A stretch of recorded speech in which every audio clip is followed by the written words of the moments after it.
Spa was a tricky one, and there were certainly drivers left with more respect for the Ardennes Mountains than before.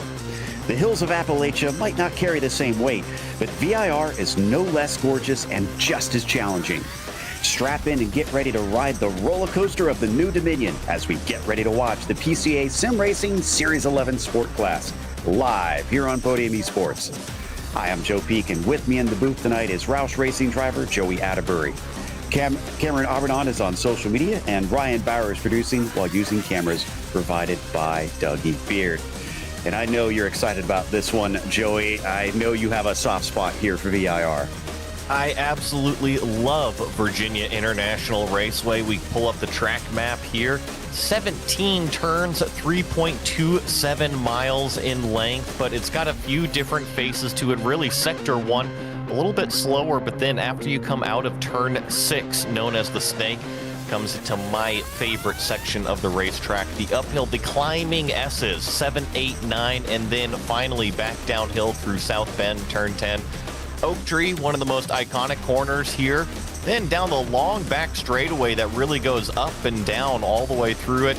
Come to the tallest point on this circuit, the roller coaster. It is all the way downhill. Big wheel races get hosted through there, but then a big compression through Hogpen to catch the car. You got to make sure to charge that corner and then flat out all the way to start finish. I have to ask, have you ever competed in one of those big wheel races? No, I have not. I'm usually not allowed to have alcohol at the track at that time.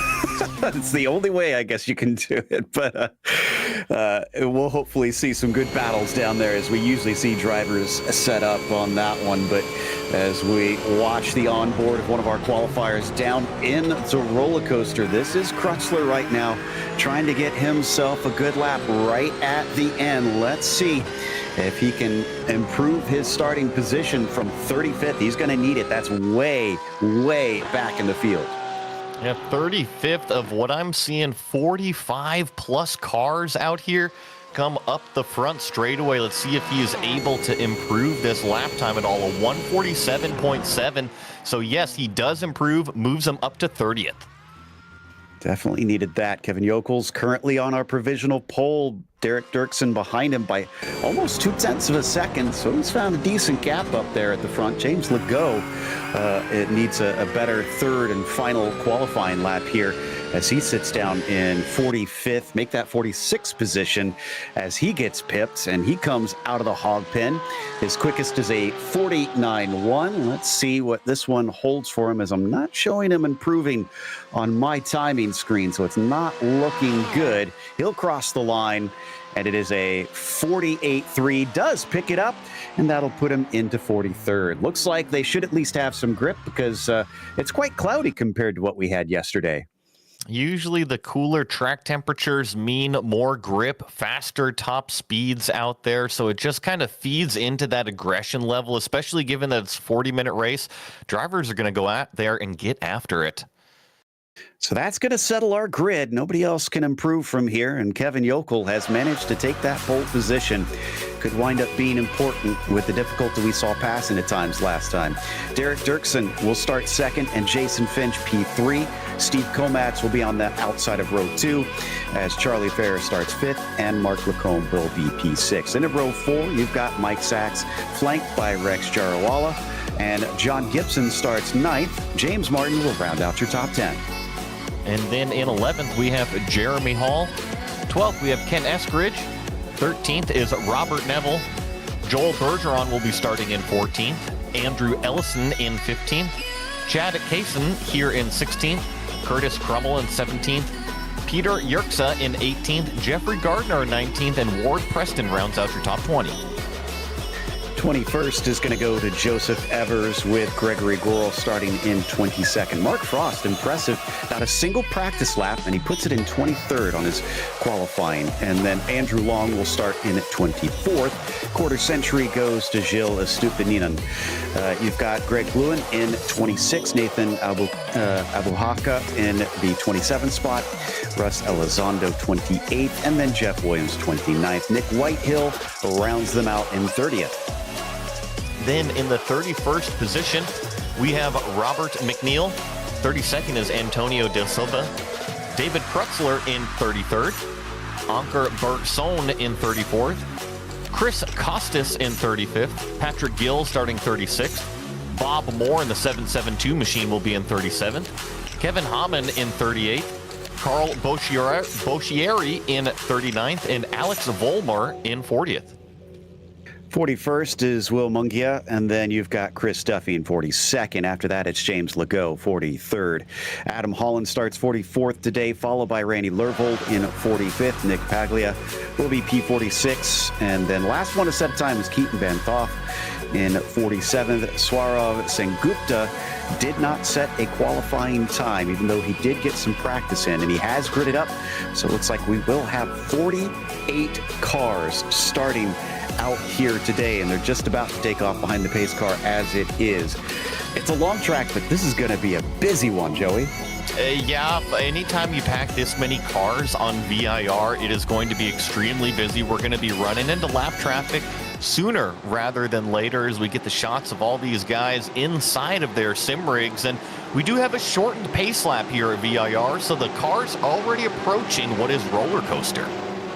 Yep, it's thankfully going to be a short one, but that means they've got to prep quickly here and be ready to go pretty much almost immediately, and then be ready to plunge down into Horseshoe. Last time we had a good run through that, and then we had a few little hiccups on the way into NASCAR Bend. But we'll see if we can go from, I think it was about 18 drivers last night to 48 here and still keep it clean with this long run, because they're going to get up a lot of speed by the time they reach there. The 11 car waits patiently for the call from the flag stand as Barney holds the green flag aloft. And there it is. Green flag is out. Kevin Yokel does not get a good jump. Dirksen is able to pull up along his outside, but he's going to have to break deep to take this lead away down into Horseshoe. He's going to be able to stay alongside as we go 3 wide behind him. So far, so good. Yeah, looks like it's still side by side for the lead. It's actually going to be Dirksen on the inside. He's actually going to bring Jason Finch in the 356 along with him as we head down towards turn number 4. This is where the track really starts to slow down, and on these cold tires, you got to be careful. Wow, Dirksen with a stellar start there. He knew he had an opportunity, and he was not going to give it up as they work their way through the snake. Still not seen any major incidents so far. Sengupta, though, looks like he might not be on the track. Not sure if he had to bring it down to pit lane for some reason. But we do have 47 of them working their way now through South Bend and towards the oak tree for the first time. They need a good launch, Joey, off of this corner. It is the most important corner on the racetrack because it leads out onto the longest straightaway where you reach your top speeds, and things are getting checked up behind. But as is a 45 car field, that is going to happen. You see him already side by side further back, but Derek Dirksen really turning on the jet, starting to run away. Really impressed so far with this start. Yeah, it's everybody's really minding their P's and Q's. Now it's in the roller coaster, this time at speed, and it's very single file for most of the field into this one. Kind of don't blame them on this first lap, just getting this all underway and rolling. So Dirksen will be your new leader at the end of lap 1. Yokel will manage to at least get back into second, and Finch will be third. Whoa, lap 1 accomplished, but we still got plenty more. 40 minutes is what is on the clock for tonight's race.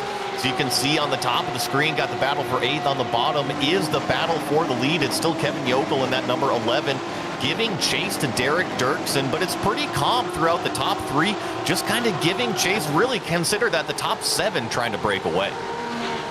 Sengupta is back out on the track, but he is a lap down. I'm guessing he may have had a connection problem for what it looks like. So, in fact, he's parked it back in pit lane once again. Not sure what is going on there. Meanwhile, watching that battle for P8 at the top of your screen. Gibson ahead of Martin, Eskridge, Bergeron, and Jarawala. In fact, quite a few cars trailing him fittingly through the snake and now up into the climbing S's. Let's see if anybody can get close enough to set themselves up out of Oak Tree. I love that high-speed section of the racetrack, and in these modern GT3 cars, it really is flat out put your foot to the floor, let that thing do its grip thing underneath you, and it just climbs you all the way up through. But be careful, because turn 10, it can be a doozy. Absolutely, and so look at how close the battle is for 21st as well. Ward Preston being trailed by Andrew Long, climbing over the rear of that car. He's going to get a nice slipstream and poke his nose out to the left-hand side. Now he's going to have to outbrake him into the roller coaster to top it off. Does he have the guts and the grip to do it? No, he does not. He backs out. And still a little bit of side-by-side, but you're right, doesn't quite get his nose far enough in there. As they go down the hill into Hogpen, you really got to trust the compression in this section of the racetrack that it's going to catch the car. It's kind of an unnerving feeling. You'd go charging into that corner with way too much speed and just trust that you're going to come out the other side. Back to John Gibson once again. Hasn't been overtaken for that P8 quite yet, but he still has a whole heap of cars breathing down his neck. And this view over the rear wing really does give you an idea of how many he can see in his mirror. As we take a look back at him through left hook now, and then into the right-hander that leads to the snake. Long double apex corner here, and then pretty much single file through this back and forth flat-out section. You can see on the bottom of your screen, Derek Dirksen still has a handy gap over the number 11 and the number 356. It really has become these top three cars that have started to gap it out over Steve Komatz there in the 4th place position. So I've got my eye on the top three, see if any of these start to close up at all.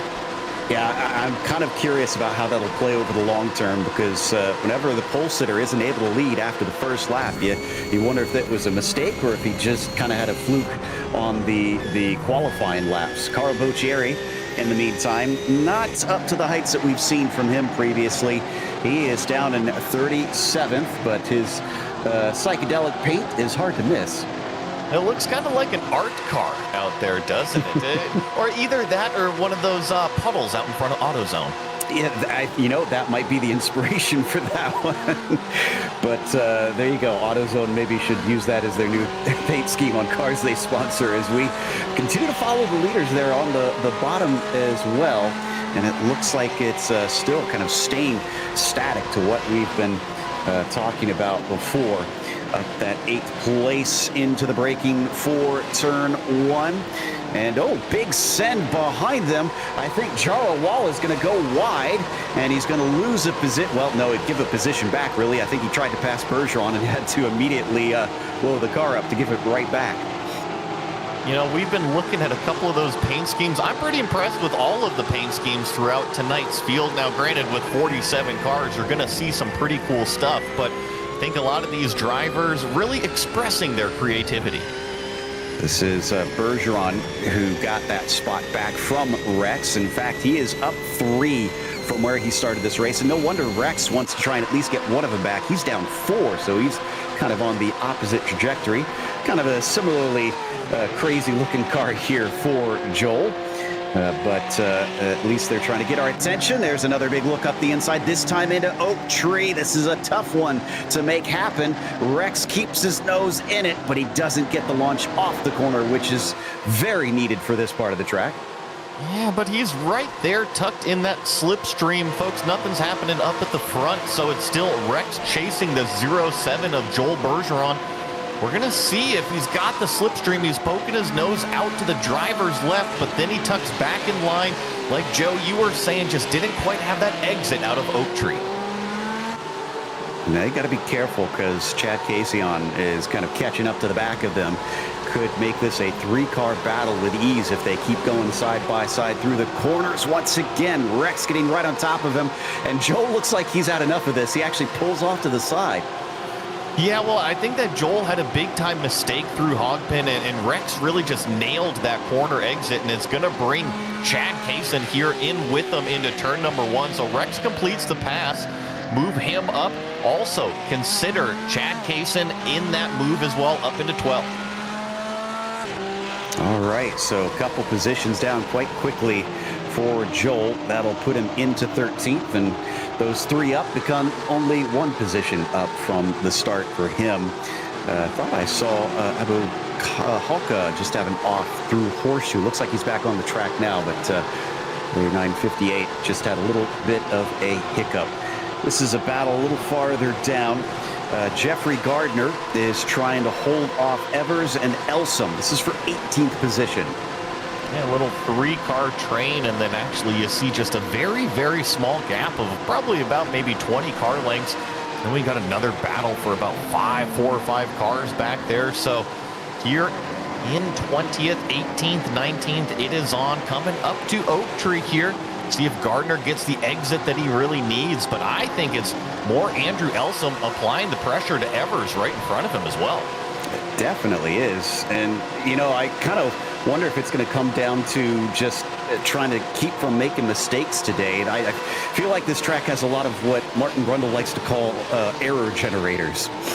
Well, it's typically a very high-speed racetrack, and then you look at this place, despite the repaves where it's really wide in some of the corner exits, it's a relatively narrow racetrack. You got to remember how old this place was. They make racetracks different now.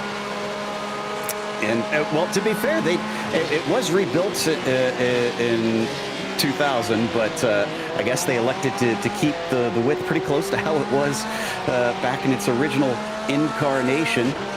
As we're looking back a little bit farther up here, battle, I believe, for the 4th position. You mentioned Comat's kind of losing touch with the podium. Not only that, looks like Lacombe and Ferrer are really starting to lay it on. Yeah, and I'm looking at the lap times of 1:48.02. That is Steve Comat's last lap time. Well, the 2 cars right behind, a 1:47 and a 1:46 from Charlie Ferrer. So definitely going to have his mirrors full. And I think the fastest of the bunch is this orange and blue number 47 of Charlie Ferrer. We mentioned last night that penalties were doing pretty good. I think we had 2 or 3 over the entire race and challenge. And here in sport, we only just now finally had our first one 10 minutes in. Going to be Ankerberg Zona, who unfortunately is the victim of that one. So I think that was with contact with the 111. And apparently we're hearing last lap was entirely clean. There was no incidents. Oh, the first lap we're hearing. Excuse me.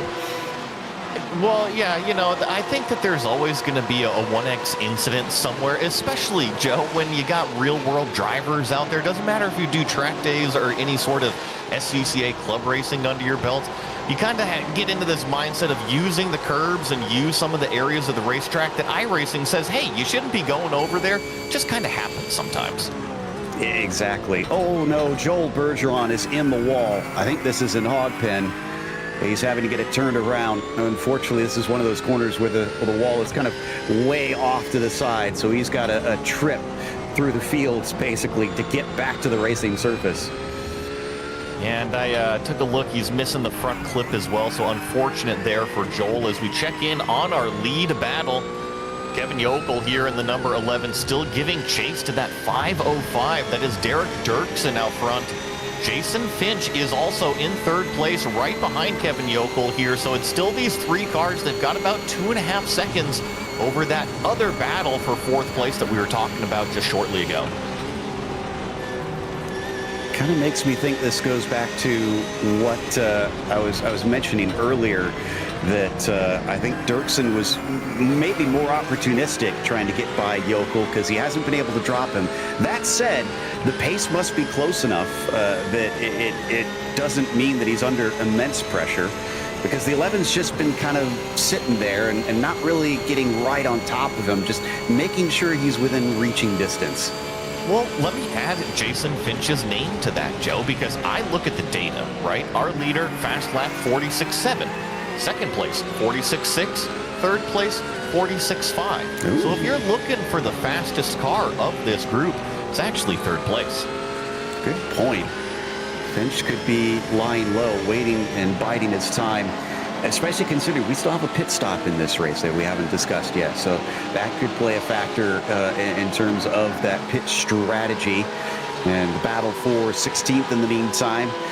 Gardner just behind De Silva, who is a lapped car. So that green machine is not in this fight, but he could help Jeff and give him a big tow down the main straight as Joseph Evers and the blue and green behind him really would not like that lapped car there to help him out.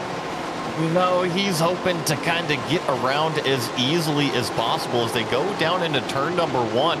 But something you're seeing, that lapped car, that number 24, getting out of the way. So Evers is free to go ahead, chase down Gardner once again. We got another driver that was naughty. Will Munguia also was given a penalty, so don't be surprised if you see him head down to pit lane prematurely here. We are within the pit window, but we are expecting at least 6 more minutes before we see anybody try an early strategy. Looks like Yokel gained a tenth or two that last lap. He's got it down about 5/10 now. What kind of launch is he going to get off of Oak Tree? I think he's going to get a bit better tow. Yeah, it was a pretty equal run out of that corner, so he should be gaining time down the back straightaway. And I apologize to Jason Finch. It's called the commentator's curse. When you talk about somebody, they tend to have a mistake out there, and that's exactly what happened to third place out there. So I'll keep his name out of my mouth right now. We'll just focus on this top 2. All right, but the good news is they do still have a pretty good gap back to 4th on behind. Ooh, 11th place looks tasty. That's Casion and Vollmer. Vollmer with the very rock and roll inspired car. Actually, no, that's not versus Vollmer. He's another car lap down, it appears. So Casion, if anything, is trying to get by and leave Jeremy Hall with a buffer between the two of them as they fight for that P11. Up over the front straightaway, this arcing front straightaway here at VIR for that battle for 11th on the top of your screen here. Hard on the brakes going into turn number 1. Everybody staying relatively single file. It's all about just kind of taking those little chunks of time out of your competitor, seeing where you are a little bit faster, maybe where you can close the gap a little bit more, or force a mistake out of somebody else. Meanwhile, we're going to check even farther down through. This is Adam Holland here, that green rear wing, looking at Paglia, and behind him even you can see a bit of an overtake from Krutzler, who goes by Joel Bergeron. Joel's still suffering from the damage on his car, unfortunately, so that's probably going to make his straight line speed absolutely atrocious. And I think we had an issue for Jeremy Hall coming into the snake. I see him parked at the side of the road for some reason. It was that entire battle for what was 10th place back there, Joe. Unfortunately, it all dissolved here in turn number 4, 5. You see multiple cars get around, and then here the 60 rejoining the track has got grass all over the tires, gets the nose chopped and into the inside wall again. You know, looks like it started with the lapped car spinning, Vollmer there, and kind of checked everybody up, and poor Jeremy Hall kind of wound up the unfortunate victim in all of that. Did the right thing trying to go off track to avoid the accident, and just the rejoin wasn't as smooth as he would have liked, I'm sure. Down on the bottom, every once in a while, I'll keep poking my nose over there. Looks like it has separated slightly, and Yokel's now almost a second behind. Yeah, it stayed pretty equidistant inside of this top 3, which is pretty impressive. Remember, they're also catching the lap traffic. We've seen lap cars get into the way of others, so these top 3 managing the race quite well so far. And Casion's starting to feel it now. Did you see him go defensive down into the horseshoe? That's Neville now that is behind him, picked up spots from the incidents with cars wrecking last lap through, and then also the car in behind that is Curtis Crummell. Still up 4 positions for Curtis so far in this race. We're nearly halfway through at this stage. Hasn't been the most action-filled race, but certainly there have been some interesting ones kind of bubbling up. And as you watch this battle for the 11th spot, he is so close coming up the uphill S's, as we also are watching our leaders down the back straightaway. You saw that really get close, but I saw that Derek Dirksen got an excellent run out of the Oak Tree, so doing what he needs to do in the defense, even at the beginning of the straightaway. Best defense is a good offense, I suppose. So just go fast, fast in the right places, and hopefully it'll all work out. Gilles Estepinian, unfortunately, also is going to have to come in for a black flag. Going to watch from on board our leader here on the top. to keep an eye on that fight for the lead, but we also still have the same battle there on your bottom screen as well. Watching all three of them together down the braking of Horseshoe. Finch still kind of waiting patiently, seeing where maybe opportunities could come for him. Perhaps Kevin getting closer and pushing a little bit too hard could open a door. Well, I'm really curious about Jason Finch because I look at his last lap time of 146.8. He was nearly 0.8 of a second clear of our leader, Derek Dirksen. So I wonder if the consistency is just what Finch needs to work on, because it's clear that he's got the speed out there, just needs to reel it in to do it every single lap. Oh, and just as he made the pass, Robert Neville slides and gives 3 positions back, unfortunately. Well, I have to say, good catch from him to keep that from becoming a wreck, especially those behind him, to avoid getting into him. But man, he must have gotten a little bit too worked up after making what was a great dive down into turn 1. Well, and it's also one of the slowest areas of this racetrack, Joe. Now, these production cars, the GT3 cars, they do have great mechanical grip. However, they do still rely on aerodynamics, so you kind of have to be aware of it. Not so much a prototype level, but you just have to have it in the back of your mind. Looks like it's now down to about 3/10 coming down the straightaway for Kevin on Derek, but still not going to be enough. He's going to need a really good run and maybe hope for a mistake from that 5:05, I think. Otherwise, if he's got more pace, it might be time to start doing something with it, or maybe take a bit of a unique pit strategy to see if he can outthink him out there on the circuit. Worth noting, those 2 guys at the top are not only fast, they are clean. Neither has an incident point yet. This race in the battle for 15th, unfortunately, going to see Rex Jarawala go off course. Yeah, I just saw that as well. Got too deep into the roller coaster section at the top of the back straightaway, but thankfully didn't go off of the racetrack. He only lost 1 position to what is, I believe, Joseph Evers out there. But now Rex having more problems on the racetrack. No, he's coming into pit lane, so I think that catches me out sometimes too. And so he's just going to get service, and maybe he was not comfortable running in that group, or the car just not feeling like it's handling the way he wants right now. Granted, this is a fixed setup. Now, they will have open setups next week when we return here to VIR for the Club and Pro, but these drivers are on the lower half. In fact, I guess they're technically smack dab in the middle if you count the entry class as well, since they technically have 5 of them total. But the 3rd, 4th, and 5th lowest all have fixed setup so that they can just get in and drive and not have to worry about trying to deal with the technical side of it. But this battle for 5th has been heating up. I've been kind of watching it. Lacombe was under quite a bit of pressure from Ferrer earlier. We didn't show it on screen. Charlie dropped off a bit since, so he'll have to regroup. And I think the big one is Steve Komatz there in 4th. He was kind of the cork in the bottle before, but he has found some pace and started to run away from it all a little bit. See if any of our leaders on the bottom screen here come into pit lane. No, they stay out on the racetrack, so they'll opt to do another lap or several more laps before they get in. We have just gone over that halfway point. Up into the braking of the battle for 29th. That's Adam Holland, just ahead of Nick Paglia. And great exit by Nick. He's got a good opportunity up Madison Avenue here. Carl Boccieri in behind him, up 8 spots after his qualifying. Definitely making up for that. It looks like the pace is coming back to him a bit now. Not quite close enough, though, for anything over into roller coasters. So Nick decides, let's save it for later. Come down the hill now on the top of your screen. It really is a roller coaster, and then you end up in the hog pen all the way down at the bottom of this hill. Get the onboard shots from Carl here in this number 80 car. The bottom of the circuit, and now it climbs all the way uphill through this bending front straightaway, plateaus right about start finish. Then it's nice and even down into turn 1, but trust me, you are hauling the mail when you hit the brakes down there into 1. You better have your brake marker set down good. Carl's definitely one of those that regularly sends us his webcam feed, so always get a good view of his his little view of his office.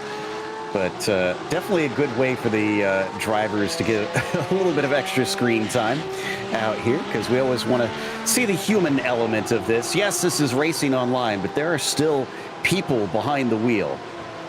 Oh, and trust me, the emotions are very real as well.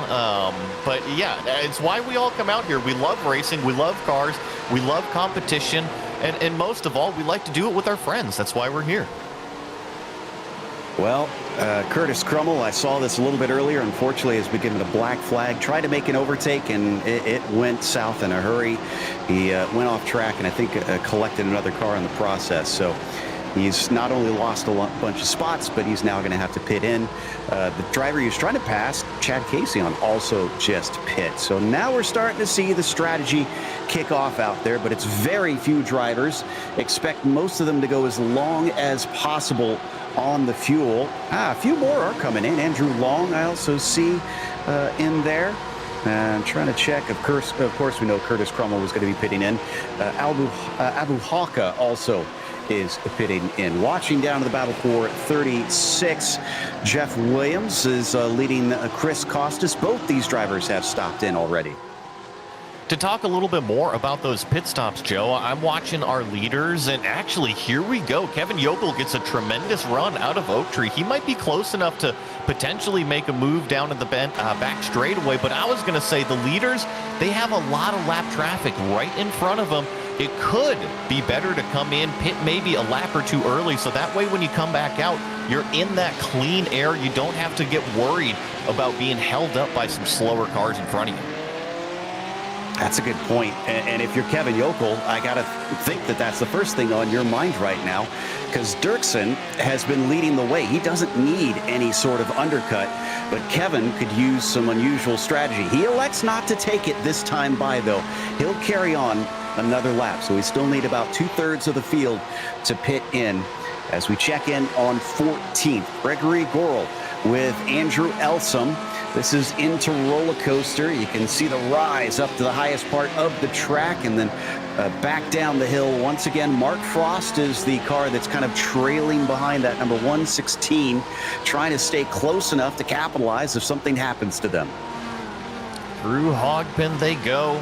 Nice stream of Porsches. A couple of them decide to come down pit road. More of those strategies being played out on the racetrack with just under 15 minutes left remaining here in this one. Our leaders going down the short chute straightaway towards the climbing S's, and I do see a lapped car right in front of them. Hopefully not going to become an issue. They'll probably get them coming out of Oak Tree. Things getting mighty close for Dirksen. I got to think from here, the 505 has been dealing with it admirably, but this is the closest we've seen Kevin for some time. And like you said, that lap traffic up in front of them is not going to make things fun. I don't know if they're going to get them unless he slows here before the roller coaster, and he's not really showing signs of doing so. So it might be after that. Again, I agree with you that one of these two leaders would be wise to pit in. And here we go. Let's see how much Dirksen gets held up. We're going to go through the roller coaster and now downhill into the hog pen. This is one of the high commitment corners on the racetrack. You really have to charge your way through there, but props to Kevin Hammond. He is keeping the speed up, and now he goes off right in front of the leaders. Now he's going to let them by. That's the smart thing to do. And that honestly came out a little bit advantageous, at least for Dirksen, because he didn't have to lift or anything. But it's going to be a bit tight for Yokel. And no, he's not only going to be balked, but he's now got lap traffic. Adam Holland coming out from a pit stop. Actually just made contact with Derek Dirksen. No harm, no foul. Neither car spun, but that gave a heart attack, I bet, to the 505. I don't think that Adam Holland realized that was the overall leader, and he definitely made contact with the rear end of that Porsche. So I think probably thanking his lucky stars, he didn't spin the overall leader, but look at what it's done to Yokel. It has completely checked him up. Now up to 2 seconds between him and Dirksen. That worked out well in Derek's favor. Did not anticipate that after that contact. And also Finch is still about a second behind Kevin on top of things. But boy, is the traffic getting bad for the leaders. And it's not that they're necessarily doing anything wrong. There's just so many cars out on track. We still have 46 runners. It's pretty impressive, and I'm noticing probably only about 7 or so are not on the lead lap, and that includes some of these cars that have already come down and pitted and some that haven't, so I have a feeling it'll even out a little bit more still. Indeed. And yet more drivers pitting in. We're down to maybe about a dozen or so that need to take their stops from here. We'll find out soon if the leaders will follow suit. 18th place there up on the top. That is Rex Jarawala, who is kind of in no man's land. He's about 2.5 seconds behind Joseph Evers, but also a second ahead of Randy Lervold. So not much he can do there. Lervold, in the meantime, is being chased by Elsom, Long, and Casey who have all stopped. And our leaders did pit in. Dirksen, Yokel, Finch. In fact, it looks like this is the end of the pit window. Yeah, it looks like everybody is coming down pit road. I'm seeing, yes, I think everybody. This is even P6 Ken Eskridge. Got my eye on Kevin Yokel. He came to a very slow stop in that front pit box out there. In pit stop world, you got to try to shave the time where you can. I see Dirksen already out on pit road, 13.0, but Kevin Yokel, an 11.9 second stop. I wonder if he was saving fuel. Ooh, interesting. Yeah, that or he feels very confident about his mileage. Dirksen still comes out about 3 seconds ahead. Can't imagine what it would have been if it had been a regular stop there for Kevin in the meantime. And Finch, man, he is absolutely nowhere now. 4 seconds behind the top two. So as they tend to do, the pit stops have spread things out. It just kind of happens, you know. When you go in and out of pit road, not everybody practices that, so the deltas, those gaps, they tend to just kind of stretch out a little bit. But our leader, 3 seconds in front of second place, 4 seconds in front of third, and third is a good 2.5 seconds in front of fourth. So it's pretty spread out front. Interesting one here that we've got on the top.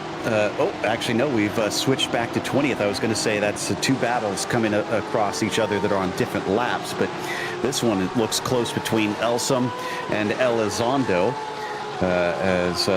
Like I said, battle for 20th there between those two. Up through the snake and getting ready to head under the bridge. Elsom losing a little bit of time coming off of the snake. This is going to put Russ right on his gearbox. Up the S's here.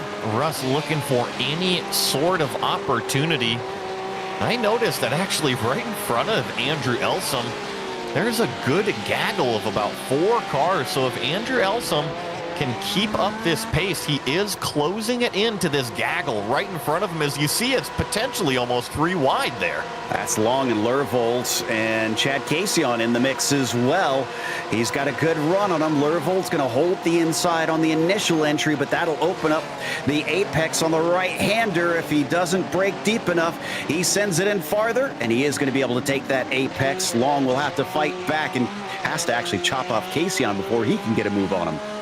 I tell you what, Chad was looking for any sort of room there, but there just wasn't area to put 3 Porsches on the racetrack. Now a couple of those are going to peel off down pit road, so it's going to be Chad Casey currently giving chase to, I believe, Andrew Long right in front of him, and now he doesn't have anybody to draft off of. He sure feels like a sitting duck. And drivers still trying to finish their pit strategy. I'm sure if he was aware of that, that would have been extra frustrating, knowing that he wasn't really battling for position. So we look at 24th and 25th here. Abu Haka is ahead of a nice side-by-side between McNeil and Bluen. Bluen can't quite get it done. Also behind them, look at that. That's Whitehill versus Sachs. And Sachs is going to be able to take him for 27th. Nicely done out of Horseshoe. Yeah, come through turns 4 and 5 now, watching this 5-car battle on the top of your screen for what is 25th place. Bluen trying to get the car underneath him, had a huge mistake through the snake there, gets swallowed up by Mike Sachs, and meanwhile, Robert McNeil applying the pressure to the 958. Yeah, Sachs, 2 positions in 1 lap. This is a good one for him, and 7 minutes to go. Can he catch up to McNeil and Abu Haka? I have to say that Nathan had a bit of an almost off. Whoa, and he goes wide up through Oak Tree as well. But again, boy, he's pushing it. I'm kind of surprised that he's been able to be as fast as he has, because 2 wheels off in the dirt twice in 1 lap. It's a very fine limit. Sometimes you can carry that speed and the dirt really just kind of washes off whatever's underneath the car. But sometimes if you get too much grass and dirt on those tires, you got to be aware, because you're not going to have that grip level that you want to commit to the next set of corners. Certainly working out well for him, but he is running away a bit. That said, Mike Sachs is looking pretty fast right now. He started out way higher up than where he is now, unfortunately. And on the opposite end is Chris Costas, rather, here in 18th spot. 17 positions gained after starting this one in 35th. Yeah, done. Oh, and he's going to get one more right in front of him with Andrew Elsom just driving off of the racetrack there in turn number 3. So move Chris Costas up plus 18 now. And you know, I was really looking through the entire field. There's not very many competitors that are up plus double digits. Andrew Long is another one. And then you got to go all the way back to 32nd place. The 924 of Chris Duffy also up plus 10. Yeah, seems like it has indeed been difficult to make up positions here.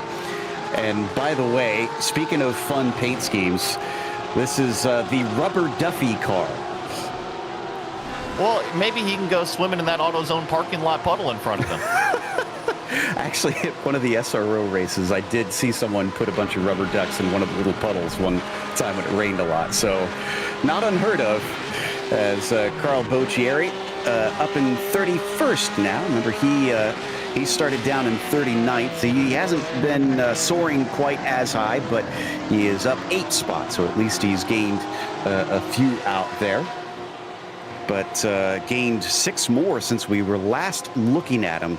Definitely has taken advantage of what pace he does have as he brings himself up Madison Avenue, chasing on Gilles Estepinen, but that is a lapped car, so that's not going to be for position in front of him.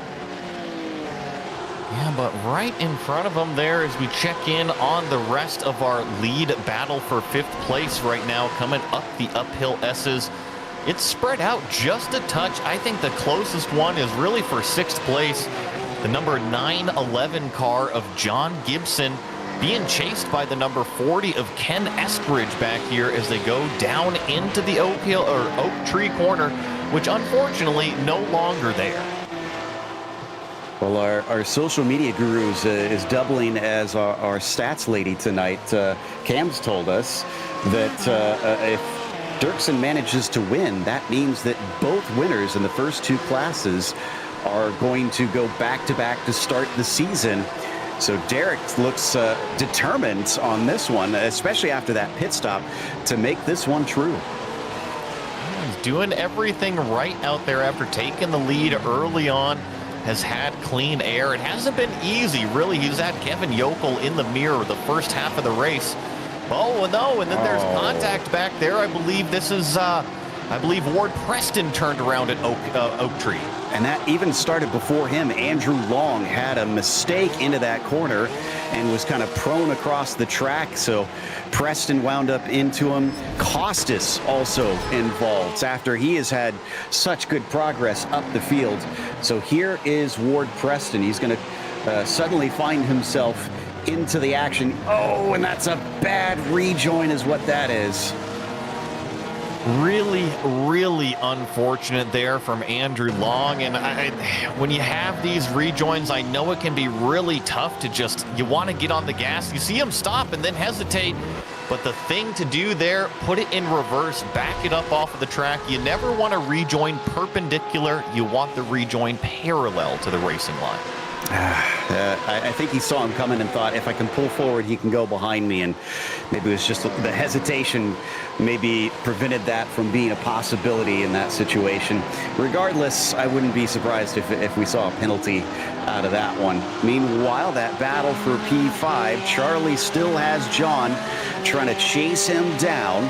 And Charlie, if anything, I think was trying to catch Lacombe earlier, but man, he is dropped off of that one. John Gibson only back by about 0.3 of a second. He's going to have to hustle. We got 2 minutes left. Yeah, and just because there's so little time left, if you're not locked into a battle already, I just don't see a lot of these gaps closing down. Derek Dirksen coming down the front straightaway. He's going to cross the line just over 1:50 left, so we will have 2 laps remaining.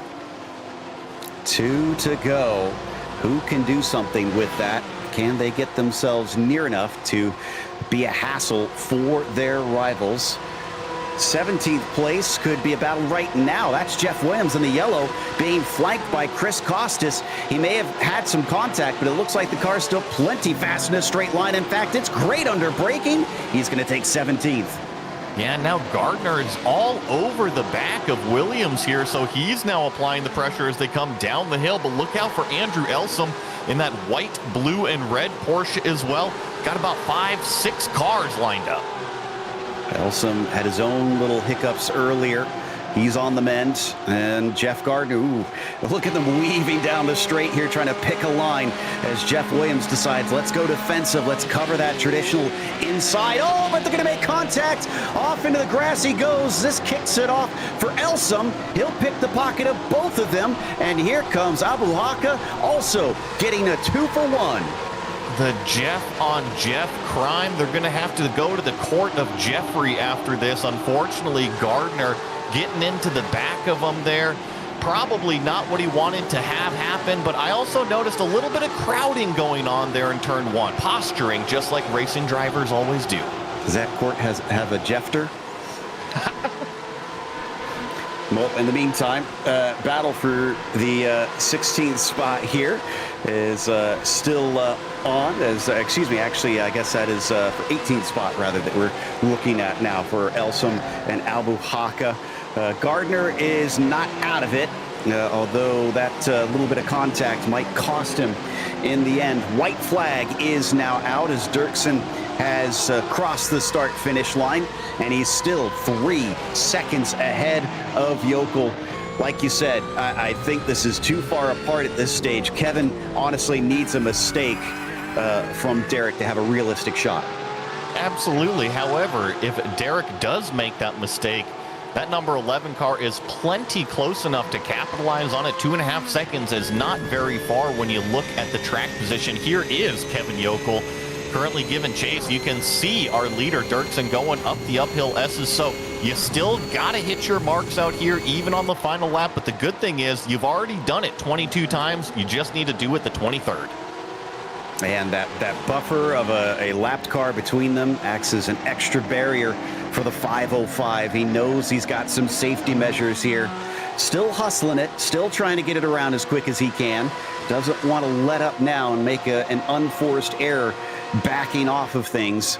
You can see the white car of Goral in behind him, still playing the wall between himself and the number 2. We said just a little bit earlier how it was looking like a potential back-to-back win for both the Challenge and the Sport class. And with just one more corner for Derek Dirksen, he is going to make that a reality, along with, it looks like, 46 cars out of 48 starters seeing the checkers flag. This was a good one, and especially so for Dirksen, who is your winner for the Sport class. Celebratory wiggles down the front straightaway from the 505. Kevin Yokel will finish in second place, and here is your podium, the 356 Jason Finch finishing in third. See if we get any battles to the line on this one. I think Costas is going to have to try and play defense. Looks like so is Peter Yurtsa. We haven't really talked about him at all. Behind him, Rex Jarawala, who's having some issues with his connection, not making him any less nervous, but a good exit for Peter. Will end the day in 11th for him. Whoa, my goodness, in the background, what a send by Mike Sachs. It didn't get him the spot, and Nathan Abuhaka is probably breathing a sigh of relief that he isn't at the side of the road. I saw that too, oh so close going into what was turn 14, but here comes the car missing the front end. I believe that's Chris Costas leading this group. Andrew Elsom, Nathan, and Mike Sachs all giving chase. Whew, Costas winding up in 17th, 18 positions gained on that one. You mentioned a few of the other drivers that managed double digits on that. David Krutzler was up 10. And then Chris Duffy, the rubber Duffy car, up 13 from 42nd spot. Honestly, all around impressive here, considering the 2 caution flags that we had last time out at Spa. None this time. Yes, we had a few penalties along the way, but 39 drivers on the lead lap. And like I said, 46 of them out of 48 starters finished, Joey. That is massive.